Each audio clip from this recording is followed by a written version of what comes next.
The following content is provided under a Creative Commons license. Your support will help MIT OpenCourseware continue to offer high-quality educational resources for free.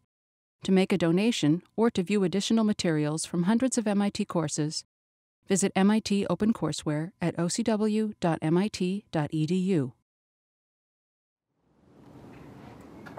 So, first of all, thank you for being here. We've talked about immigration in the past, and with regard to the Haitian refugees, I think it also applies.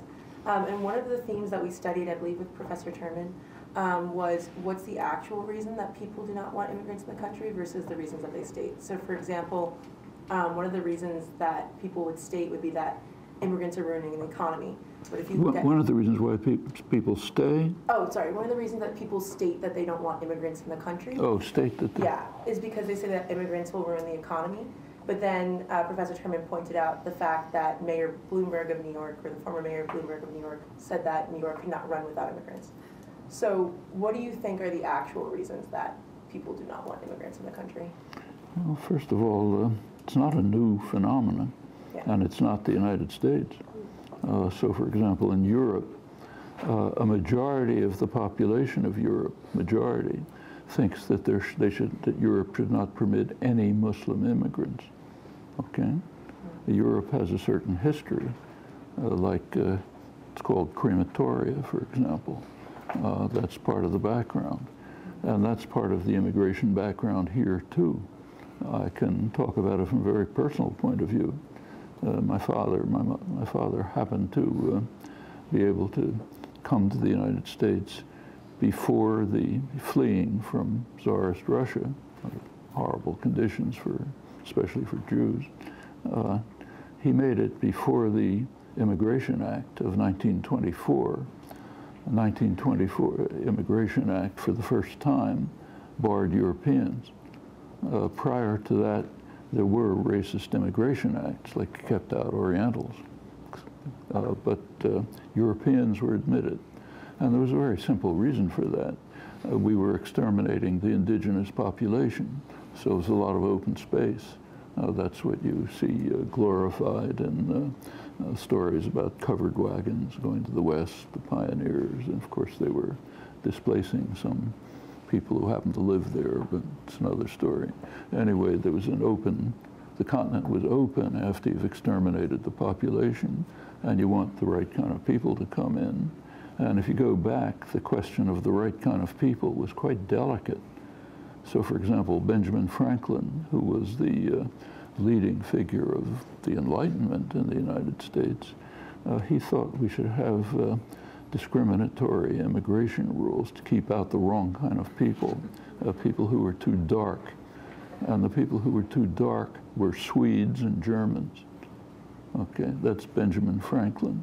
So we got to watch out, keep out Germans and Swedes. They're too swarthy, but that was finally relaxed. Anyway, they needed Europeans to come in.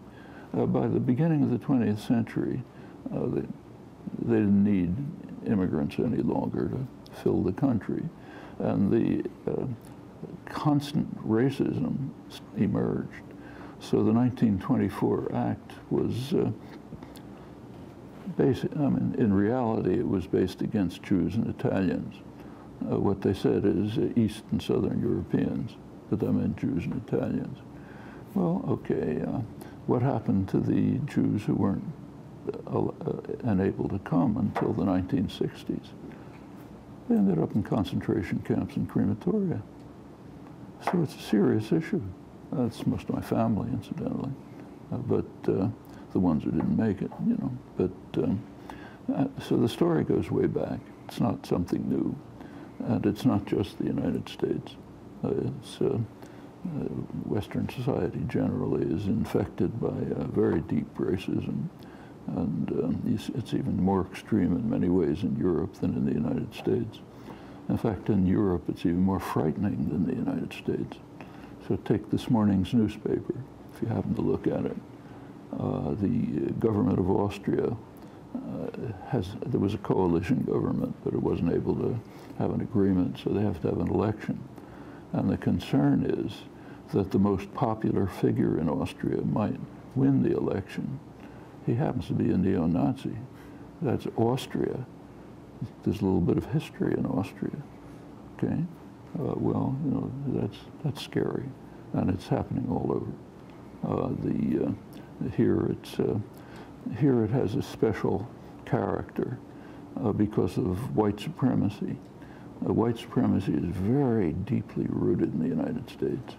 There are comparative studies of white supremacy, the major ones by George Fredrickson, a very good sociologist who did a comparative study of white supremacy in many countries. It's more extreme in the United States than any country that he studied, including South Africa under apartheid. And you see it all over the place. I mean, when the Nazis in the early 30s were trying to find models for the Nuremberg laws, the racist laws, they looked around the world, and the only country where they could find good models was the United States. And they took U.S. models. The U.S. had miscegenation rules against interracial marriage, which lasted, in fact, until they were finally struck down in the 1960s.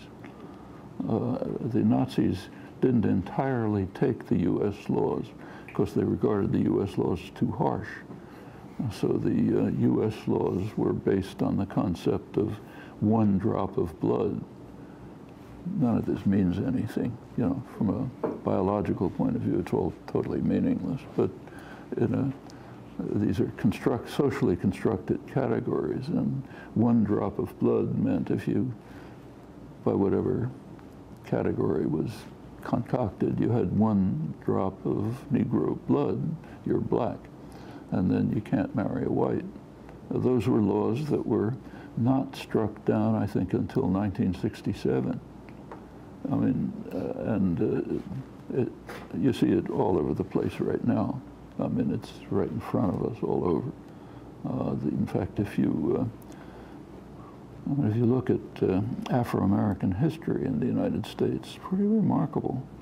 In fact, that's something that really should be studied. The two topics that should be studied are what happened to the Native population and what happened to the black population. Anything else is secondary for the United States. Without going through the details, I presume you know them, but the first slaves were brought here, Massachusetts, 400 years ago. That's 400 years. You look over those 400 years, there have been literally a few decades, maybe 30 years scattered, in which African Americans had a kind of a small opportunity to enter the general society.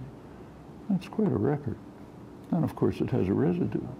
The residue shows in things like mortality, wealth. The wealth of African American families is virtually zero. What there was pretty much destroyed by the crash. And it shows up, you know, why are there murders in ghettos in Chicago and Baltimore? It's not in the genes, you know. And everywhere you look, you see it, you know.